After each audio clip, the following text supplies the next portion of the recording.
So welcome back. Another episode on Masechtas Chagigah. We're up to page 5a, literally one before the last lines on the page. So we finished off, and the last year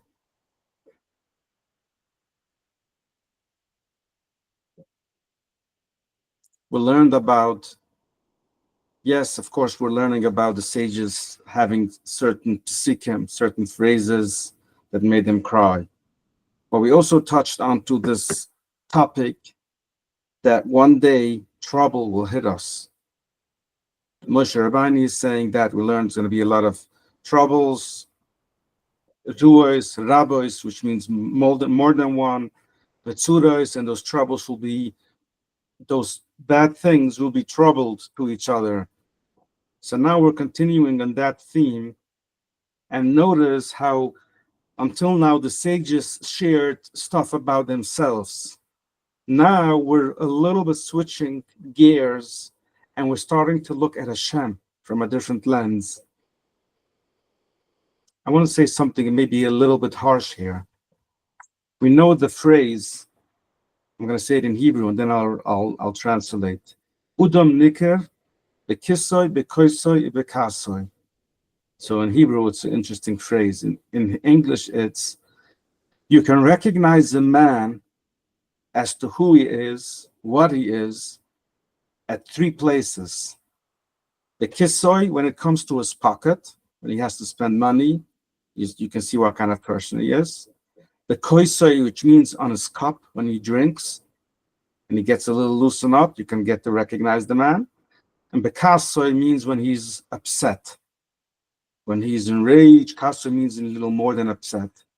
But when a person gets upset, if he gets upset, these are three places when you can recognize a man. You can see who he is. You can see his essence. So it's a harsh phrase to use sometimes, but here I want to use that as in Masechtas Chagigah, being the Masechta where we have relationship. We have relationship with the sages. They shared with us what ticked them up. Now we're switching a little bit gear, and we're going to talk about Hashem. And we want to learn about Hashem, not what he's saying us.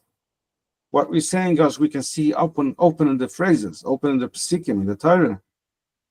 We want to learn between the lines. We want to see what is he hinting when he says. So when we talk at a time when he threatens us, or when Moshe Rabbani says that one day will come and this punishments will come to you, that's a time when you can now start seeing, so what is he hinting in here? It's these phrases that the Gemara is bringing up here to find something different within these pesikim, not the literal translation. That's something we can all read and we can all get that. You want to see what is he hinting between these words. And this is where we're trying to connect to Hashem, to learn more about him, that we want to get closer to him as in connection. So this is, again, as I said before, a little harsh comparison, but it's the idea that this is where we're going to try to find Hashem, to connect to him. So one of the phrases that we have is V'churu api boy bayoim. It will come a day that I would be mad, I will be upset. Boy bayoim ahi. Oh, sorry, I didn't pause correctly. Let me rephrase. V'churi api boy. There will come a day that I will be upset in you. Bayoim ahi, and in that day, v'azaftem v'istarti punai mahem. I'm going to hide my face from them. That's what Hashem is. I'm going to leave them as if I'm leaving them alone, not watching them. And I will turn my face from them. I would like to bring up the full pusik, see if I can bring it up quickly. It's in Devorim right here. So the first part we learned, boy, I'll be upset in them, but yomi in that day. I will hide my face. V'hoyu lechol, and they would be, lechol means to eat. It means, the literal translation means that when you go to eat, and you would find, again, the phrase that we saw before, bad things, many bad things, and troubled things, meaning that those things that are contradicting each other. The pure would be trouble to one another. The Omar, and you would say, Beyomihi, in that day, all this is happening to me because Hashem is not within me. But we have found all these bad things. So as we learned last week with I forgot that fancy word I used last week, a coincidence. Oh, so when you have so many troubles, so many bad things that they are trouble to one another, that's not a regular coincidence. That's something that's going to point you back to Hashem. Or when someone feels stuck, they'll automatically go back to Hashem because there's nothing else they can do. So again, the same phrase, Ruas Rabas Vitsuras, which is something that is blatantly clear that, hey, it's Hashem's hand here. And that day you would wake up and say, oh, Hashem is not within me, and that's why I'm having these troubles. So this is the pusik. The first thing I want to point out here is what he is saying, V'hoyu lechel, which we're going to learn soon, means that it's not when you're going to go eat. It means that the nations will come eat from you. They'll come grab your money, meaning that will be part of your troubles, that you'll have people wanting to grab your money or actually grabbing your money. So this is the phrase, and the Gemara is going to take all of this and not just show us silver lining, but to show us something else here. One thing we see, which the Gemara really is only between the lines in the Gemara doesn't actually say that, is that v'churu api boy bayoy mahi, that it's only that day that I will hide my face, which means that Hashem never hides its face from Yidden. And Hashem is revealing that to us at the time when he's upset, at the time when he's threatening us, he's letting us know that in that day I'll hide my face. So that's number one. Normally he doesn't hide his face. He's only threatened for that day. But let's go with what the Gemara says. So I'm gonna leave it open. Let's move on. So the Gemara says, Umar Rav Bardelu, Bar Tivyoma. Rav Bardelu, the son of Tivyoma, said, Umar Rav, in the name of Rav, Kol sha'ayno behester punam ayno mayhem. So basically what they're saying, Hashem is telling you that on that day, I'm going to hide my face from you. So when a person sees that Hashem is not hiding his face from him, what's the sign? The sign that he's not that you, that the Torah is referring to. Because it says, I'll hide my face from you. Who's that you? The Yidden. So he's telling you now, if you don't see Hashem hiding from you, then maybe you're not a Yid. Maybe you're not from the offsprings of the Yidden. You have to look into that.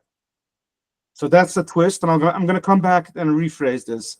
But let me first go with what the Gemara, the literal translation.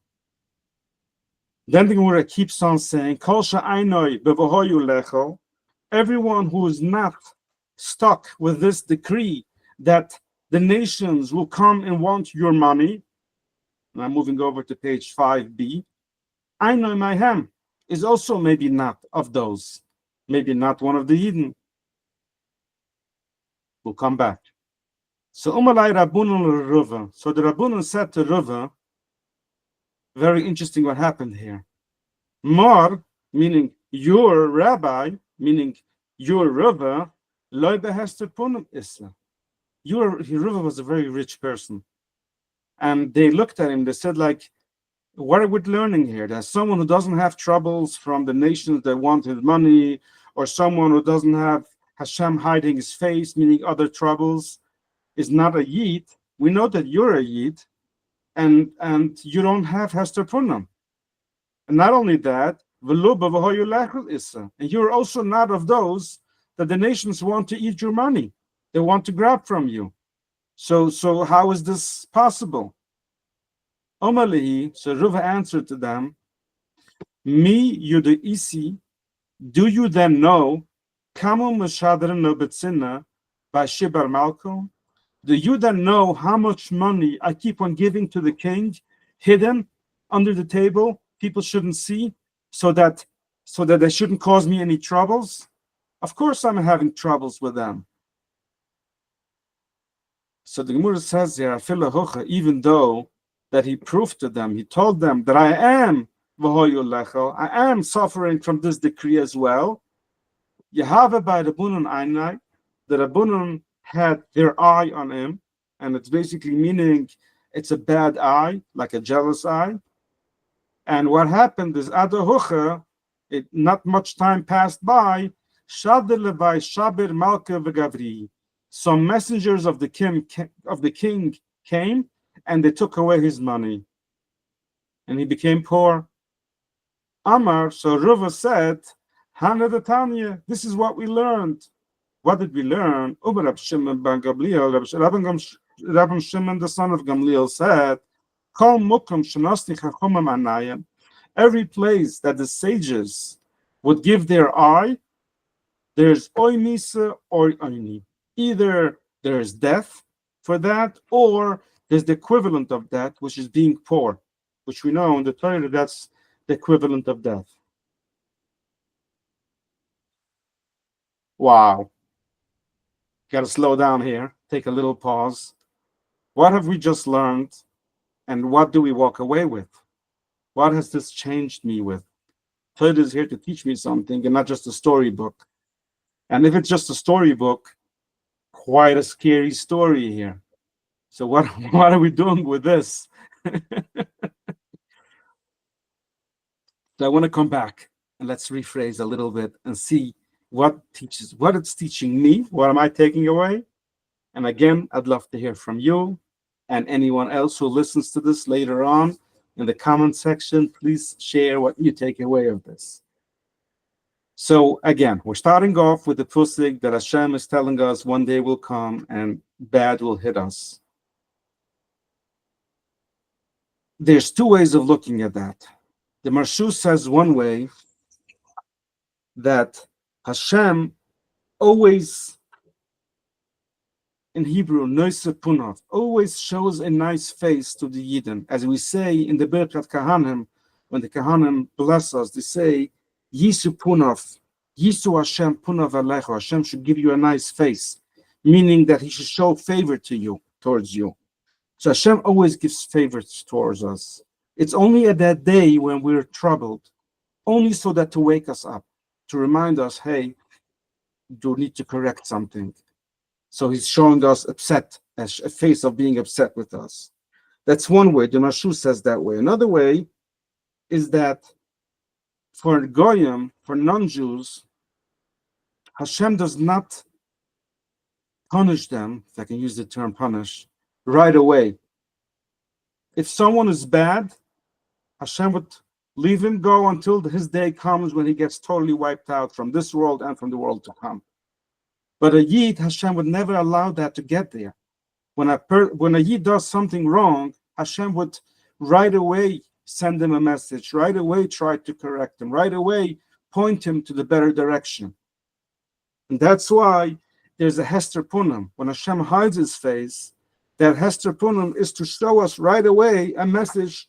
We are to come back. We are to correct ourselves, especially when it comes to something that we so openly see that it's Hashem's hand in. It's not something that normally, coincidentally happens.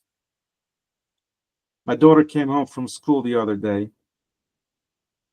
and she said her teacher said something in school. It bothered her.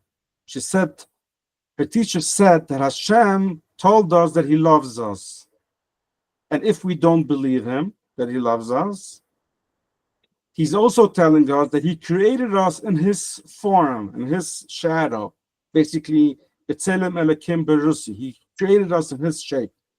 So therefore, it's proof that Hashem loves us.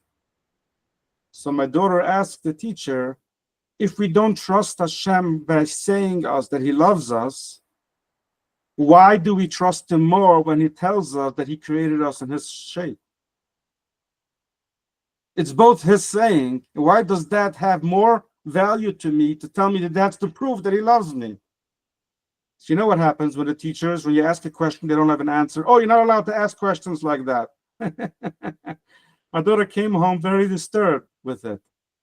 I told my daughter, you know what's my biggest proof that Hashem loves us? Seeing how much the nations hate us for no reason. Seeing how they hate us for no reason makes no sense. That's the biggest proof how Hashem loves us. And that's basically something we can relate to, something we can see. So same here. When we see Hashem punishes us, Hashem is hiding his face from us, that's the proof that he loves us, that he cares for us. He's not going to say, oh, I don't care, that's not my kid, let him break a leg. No. I'm going to watch on him because he's my kid. I want to take care of him.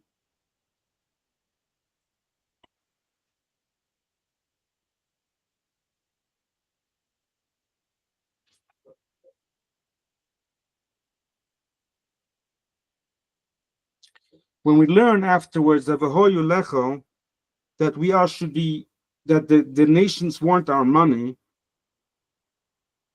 I see here quoted from one of the previous Rishonim, name is Meiri.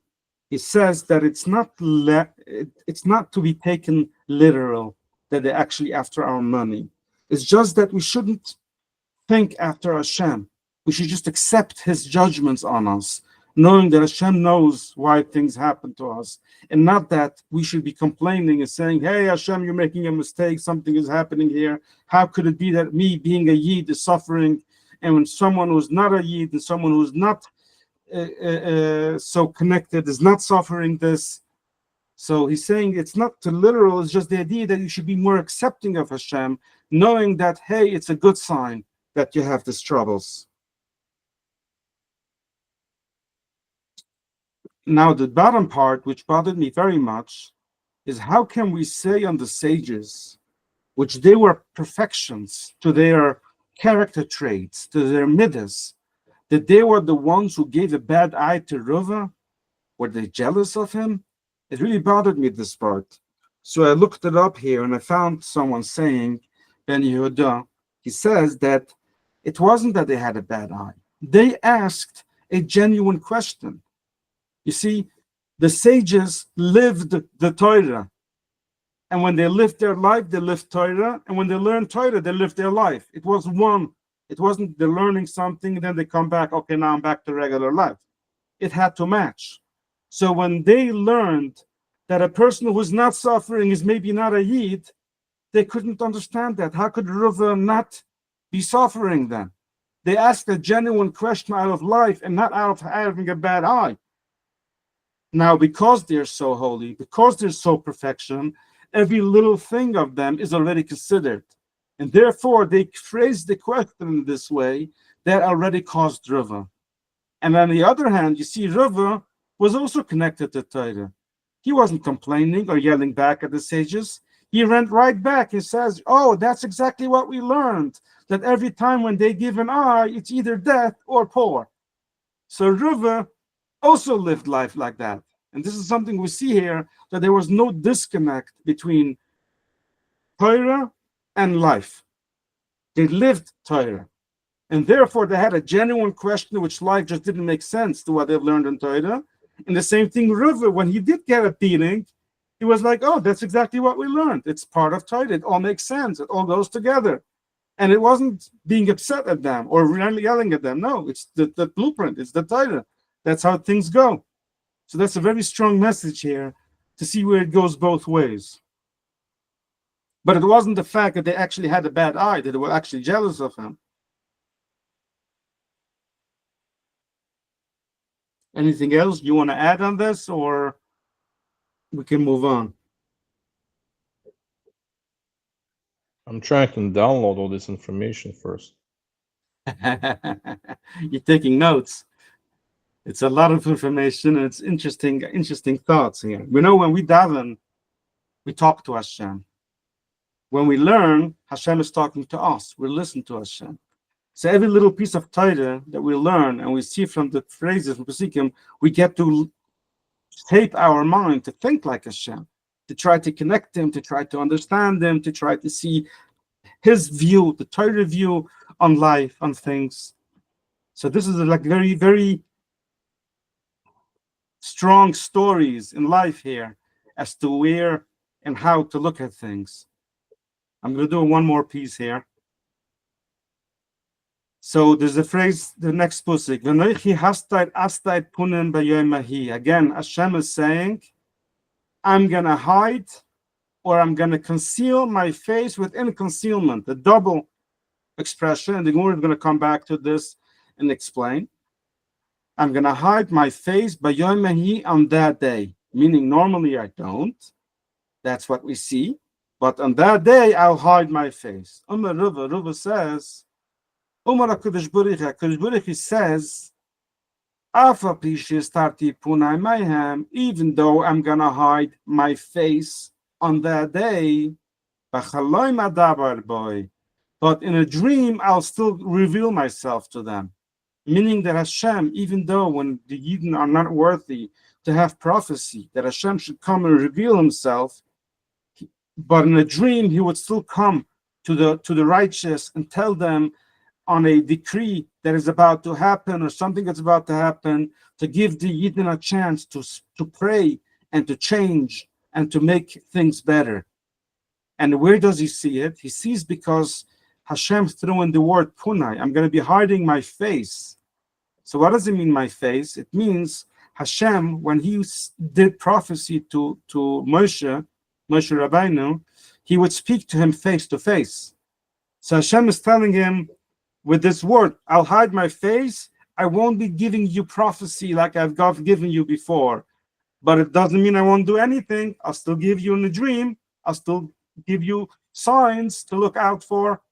And that's where, when he sees this phrase where Hashem is actually threatening us, I'm going to be hiding my face, he sees that as a blessing. Yes, he's going to hide his face, but not fully, only his face.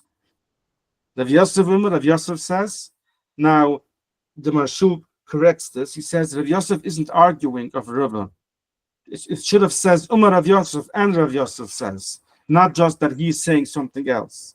Rav Yosef says, yes, his face is hidden, but his hand is over us.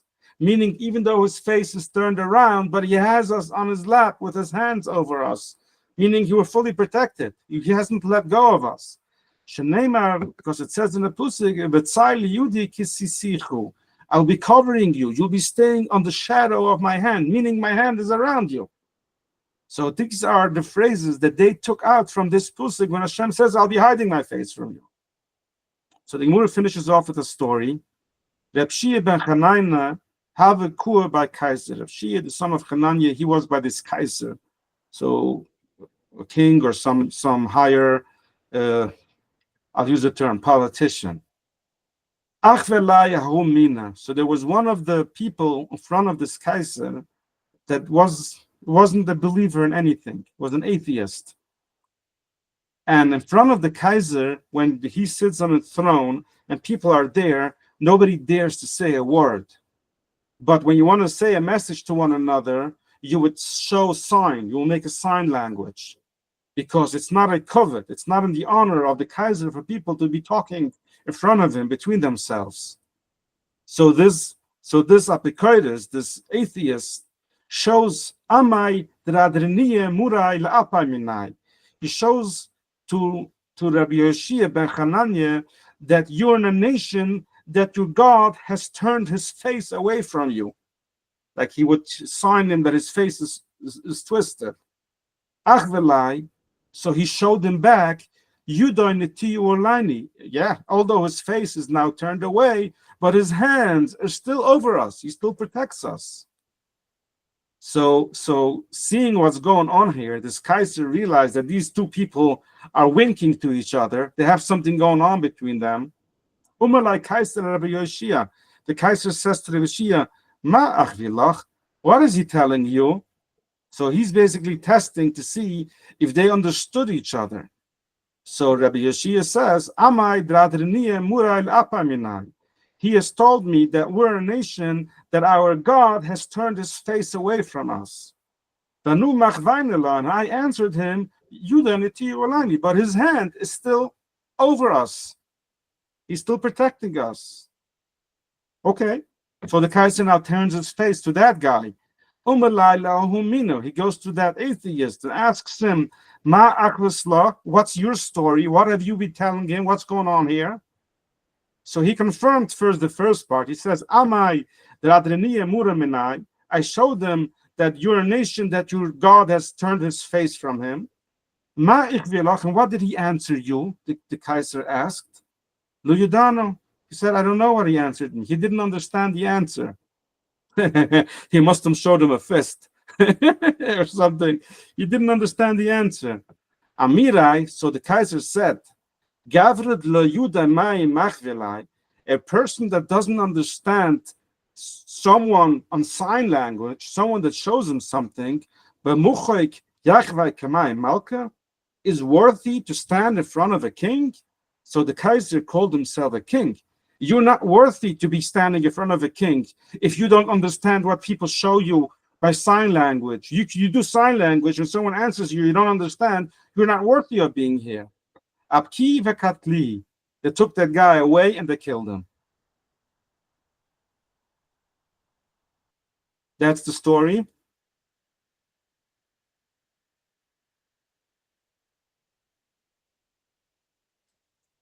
I'm intrigued to go a little more. Let's do it. A little more because it's still related.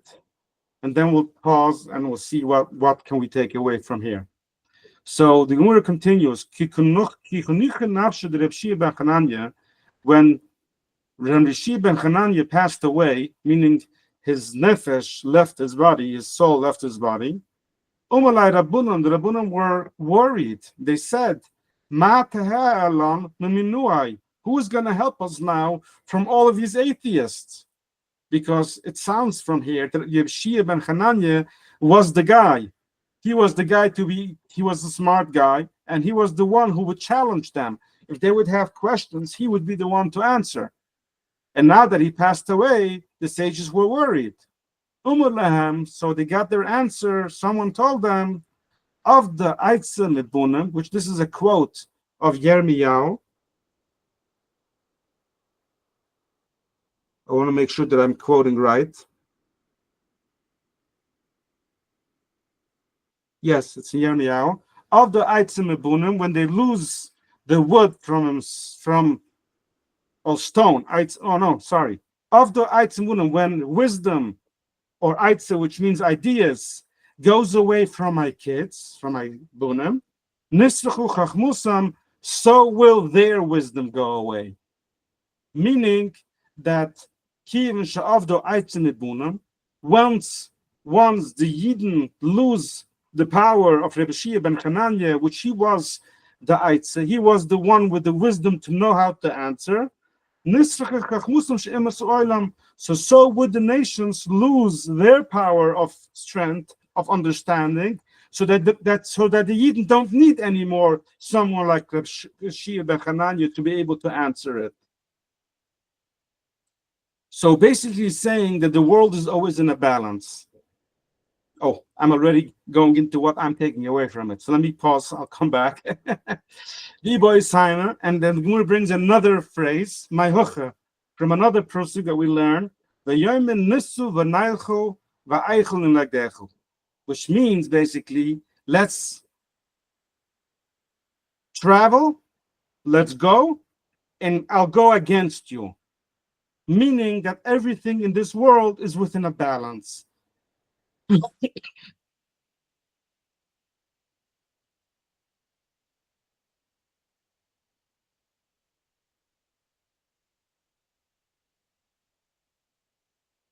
Okay, so what I want to say here is we see another place this. We just read the Megillah. Purim was this week. And we learn that Esther has asked Mordechai to fast for 3 days. And we know it was the time of Passover. And it says in the Megillah, Vayaver Mordechai. Mordechai transgressed. He was over. He transgressed. What did he transgress? That he didn't do a Seder that year. Because it's Yom Tov. The Yidden were meant to do a Seder Friday night. Pesach Seder, Pesach night. But he didn't. And there's many reasons for it. But one of the answers I've heard why is because Mordechai understood that if there is such great resistance that we have from Haman, it's such a strong decree then the level of kedusha against it has to be equally strong. The world has to be in a balance. The world has to be the idea of always having choice is always relevant. Otherwise, the world wouldn't exist. We've been created so that we make always the right choices. That's bechira, that we can choose. And if there's not an equal balance in the world to make choices, then the world can't exist.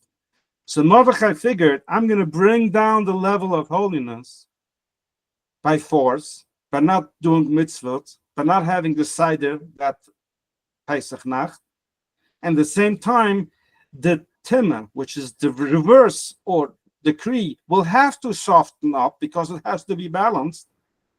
Once that's the case, then we can now overcome it with extra mitzvahs, with praying, with fasting, and other things they were doing. So again, this is one of the explanations. Another explanation is that he wanted to show Hashem how the world is going to look without Eden. He really wanted to destroy the Eden. Look, there's no side in that. Look how dark the world became. So there's many answers to that. But what I'm trying to come back to is that the world is always in a balance. And the fact that Rabbi Shimon ben Hanania passed away, and he was the one who helped the Eden with these questions against the atheists, means that the atheists aren't that strong, and we don't need this strong person against it, because the world is always in balance. Coming back now to the story. Again, we see the pusik, I'll be hiding, and it says my face, so they take this as a good sign. Only my face will be hidden, but I'm still protecting over the Eden. My hand is still over them, or I would still reveal myself in a dream or in any other signs. What do we learn off of the story of the Kaiser? I'm asking the question without having really an answer. I hope you or any other listener would maybe come up with some answer. Why is the Gemara sharing with us the story from Rabbi Shimon ben Hanania that he was by the Kaiser? We know that he says that, Rav Yosef says that his hand is over us, that he's protecting us. But why was it necessary to tell us the story and that this atheist was killed because he didn't understand what he was shown back? I guess I'll leave it at that. I don't know why.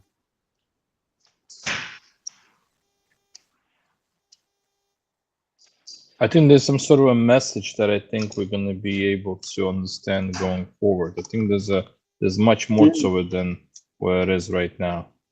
Okay, I'll leave it at that. That's good.